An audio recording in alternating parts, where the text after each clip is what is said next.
Choreographer Johnny master కేసుకు సంబంధించి రోజుకో అంశం బయటకు వస్తుంది. అయితే 3 రోజుల క్రితం ఆయన పైన రాయదుర్గం పోలీస్ స్టేషన్లో ఒక కేసు నమోదైంది. లైంగిక వేధింపులకు సంబంధించి ఆయన దగ్గర పనిచేస్తున్నటువంటి ఒక మహిళా కొరియోగ్రాఫర్ పైన ఆయన లైంగికంగా వేధించారంటూ కూడా ఆమె రాయదుర్గం పోలీసులకు కంప్లైంట్ ఇచ్చారు. కంప్లైంట్ ఇచ్చిన తర్వాత ఆమె నార్సింగి ప్రాంతంలో నివసిస్తున్నారు కాబట్టి ఆ కేసును నార్సింగి పోలీసులకు ఫార్వర్డ్ చేశారు పోలీసులు. అయితే ఈ నేపథ్యంలో ఈ కేసుకు సంబంధించి పూర్తిగా ఏం జరిగింది, అసలు దీనికి సంబంధించి కారణాలు ఏంటనేది తెలుసుకోబోతున్నటువంటి పోలీసులకు సంబంధించినటువంటి ఎఫ్ఐఆర్ కాపీలో కొన్ని సంచలన విషయాలు బయటపడ్డాయి.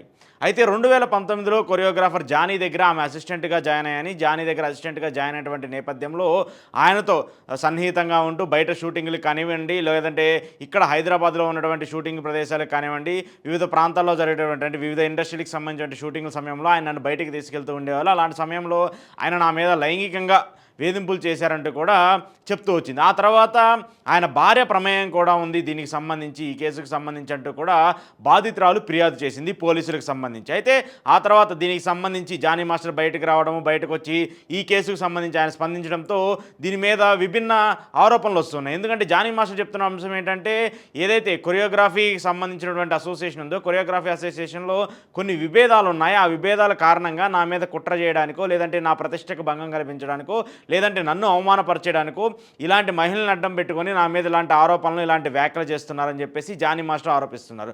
ఒకవేళ నేను ఆ మహిళా కొరియోగ్రాఫర్ పైన, ఆ మహిళ పైన నేను అత్యాచారానికి పాల్పడినా, లేదంటే లైంగిక వేధింపులకు పాల్పడినా కూడా డైరెక్ట్గా నిరూపిస్తే నేను కొరియోగ్రఫీ నుంచి, ఇండస్ట్రీ నుంచి తప్పుకుంటానంటూ కూడా జానీ మాస్టర్ సంచలన వ్యాఖ్యలు చేస్తూ వచ్చారు. ఇవన్నీ వాస్తవమా అవాస్తవం అనేది పక్కన పెడితే మాత్రము దీనికి సంబంధించి మూవీ ఆర్టీ అసోసియేషన్ చాలా సీరియస్గా రియాక్ట్ అవుతూ వచ్చింది. నిన్న మూవీ ఆర్టీ అసోసియేషన్ సంబంధించిన సభ్యులందరూ ఒక ప్రెస్ మీట్ పెట్టి దీనికి సంబంధించినటువంటి కారణాలు, దీనికి సంబంధించిన అంశాలపైన కూడా మాట్లాడుతూ వచ్చారు. అయితే జానీ మాస్టర్ని మూవీ ఆర్టిస్ట్ అసోసియేషన్ నుంచి సస్పెండ్ చేస్తూ వచ్చారు. దీనికి సంబంధించి ఆయన మీద తీసుకోవాల్సిన చర్యలు, ఆయనకి సంబంధించి ఏవైతే ఇండస్ట్రీకి సంబంధించి ఏవైతే చర్యలు తీసుకోవాలో వాటన్నిటిని తీసుకుంటామంటూ కూడా మూవీ ఆర్టీ అసోసియేషన్ సంబంధించిన పెద్దలందరూ కూడా చెప్తూ వచ్చారు. ఇక మరోవైపు ఆయన కొరియోగ్రఫీకి సంబంధించి అధ్యక్షుడిగా ఉన్నారు. కొరియోగ్రఫీ విభాగానికి సంబంధించి దాని నుంచి కూడా ఆయన తొలగించాలని చెప్పేసి కూడా పెద్ద ఎత్తున వెలువలు వస్తున్నటువంటి నేపథ్యంలో దానిపైన కూడా చర్యలు తీసుకుంటామంటూ కూడా చెప్తూ వస్తున్నారు. ఇక మరోవైపు ఇప్పటికే దీనికి సంబంధించి ఆయన కొరియోగ్రాఫర్గా ఉంటూ రాజకీయాలకు సంబంధించి కూడా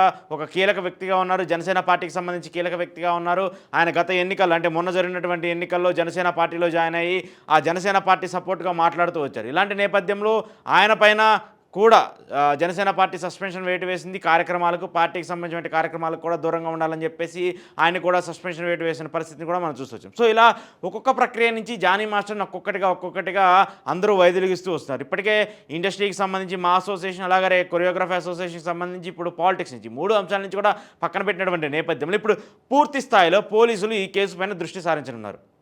ఆ మహిళకు సంబంధించి వైద్య పరీక్షలు నిర్వహించారు. అసలు ఏం జరిగింది, ఎప్పుడు ఆయన దగ్గర జాయిన్ అయ్యారు, ఎంతకాలం పాటు ఆయనతో పనిచేశారు, ఏ సమయాల్లో ఆయన మీద లైంగికంగా దాడులు చేశారని చెప్పేసి మీరు ఆరోపిస్తున్నారని వీటన్నిటిపైన ఒక ప్రాపర్ విచారణ తీసుకొని మరికొన్ని అంశాలను కూడా సేకరిస్తున్నామని చెప్పేసి కూడా పోలీసులు చెప్తున్నారు. అయితే జానీ మాస్టర్ ఏం చెప్పారంటే, పోలీసులకు కూడా ఒక రిక్వెస్ట్ చేశారు. అంటే దీన్ని భిన్న కోణంలో కాకుండా డైరెక్ట్గా ఆమె దగ్గర నుంచి ఎలాంటి ఇన్ఫర్మేషన్ అయితే తీసుకున్నారో నా దగ్గర నుంచి కూడా ఆ ఇన్ఫర్మేషన్ తీసుకున్న తర్వాత దాని వాస్తవాలు అవాస్తవాలు ఏంటో ప్రజలకు తెలియజేయాలి, మీడియాకు తెలియజేయాలని చెప్పేసి కూడా జానీ మాస్టర్ తెలుపుతున్నారు. అయితే దీనికి సంబంధించి జానీ మాస్టర్ని బాధితురాల దగ్గర నుంచి పూర్తి వివరాలు తీసుకున్న తర్వాత, బాధితురాలకు సంబంధించి ఈ అంశం గురించి సుదీర్ఘంగా అంత ఇన్ఫర్మేషన్ తీసుకున్న తర్వాత డైరెక్ట్గా జానీ మాస్టర్కి నోటీసులు ఇచ్చి అరెస్ట్ చేయడమా, లేదంటే ఆయనకి సంబంధించి ఈ కేసుకు సంబంధించి ఇంట్రాగేషన్ చేయడమా జరుగుతుందని చెప్పేసి కూడా పోలీసులు చెప్తున్నారు. అయితే ఇప్పుడు ఈ కేసు ప్రధానంగా చాలా చర్చనీయాంశంగా మారుతుంది. దీనికి సంబంధించే ఇండస్ట్రీ పరంగా మరింత మంది కూడా బయటకు వచ్చే మాట్లాడేటువంటి పరిస్థితి కూడా కనిపిస్తుంది. సో ఈ కేసుకు సంబంధించి పూర్తిగా పోలీసులు దీని మీద దృష్టి సారించి దీనికి సంబంధించి బాధితురాలకు న్యాయం చెప్పాలని చెప్పేసి కూడా మా అసోసియేషన్ తరపు నుంచి కూడా వాళ్ళు కూడా చెప్తూ ఉన్నారు. దీనికి సంబంధించి పోలీసులు కూడా పూర్తిగా ఇన్వెస్టిగేషన్ చేసిన తర్వాత దీనికి సంబంధించి కేసుకు సంబంధించి వాస్తవాలంటే అవాస్తవాలంటే అనేటువంటి వివరాలను కూడా వెల్లడిస్తామని చెప్పేసి నార్సింగ్ సిఐ కూడా తెలిపారు.